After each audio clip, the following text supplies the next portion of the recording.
Y pipis, acá se escucha venir lavapipis. No, pues, o sea, es...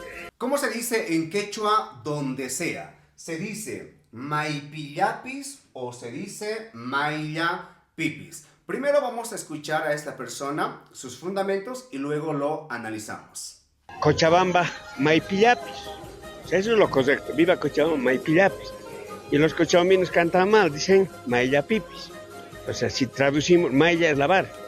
Y pipis, acá se escucha venir lavapipis. No, pues, o sea, es viva. Bien, acabamos de escucharle y según él, la forma correcta como debería de ser donde sea es maipi lapis. Pero esto es incorrecto, no se tiene que decir de esa manera. La forma correcta es mailla pipis.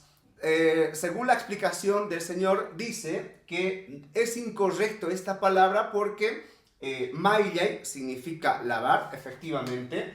Casualmente el verbo lavar es de esta manera. Y también dice que pipis hace referencia a lo que es a la orina.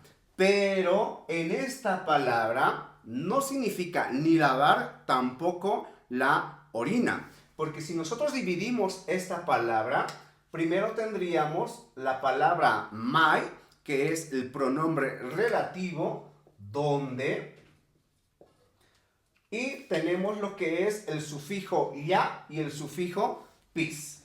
Entonces aquí tendríamos un sufijo, el ya, y el sufijo pis, que estos formarían el sea. Y el sufijo pi necesariamente tenemos que poner cada vez que utilicemos el pronombre interrogativo o el pronombre relativo, que significa dónde, ¿no? Para indicar dónde está la persona, el animal o la cosa, que esto significaría en, pero en castellano ya no lo traducimos de esa manera.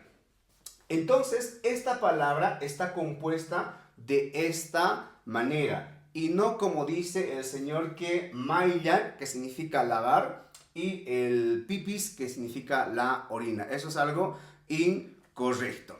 Es probable que muchos me digan que esto va a ser la forma correcta, pero les voy a demostrar que no va a ser así con otros ejemplos o con otros pronombres relativos, como por ejemplo el ima. El ima, que significa que. Para decir lo que sea, tendríamos que decir ima ya pis. ¿Ya? Ima ya pis, lo que sea. Por ejemplo, otro pronombre relativo que sería el pi, para decir quien sea. Quien sea sería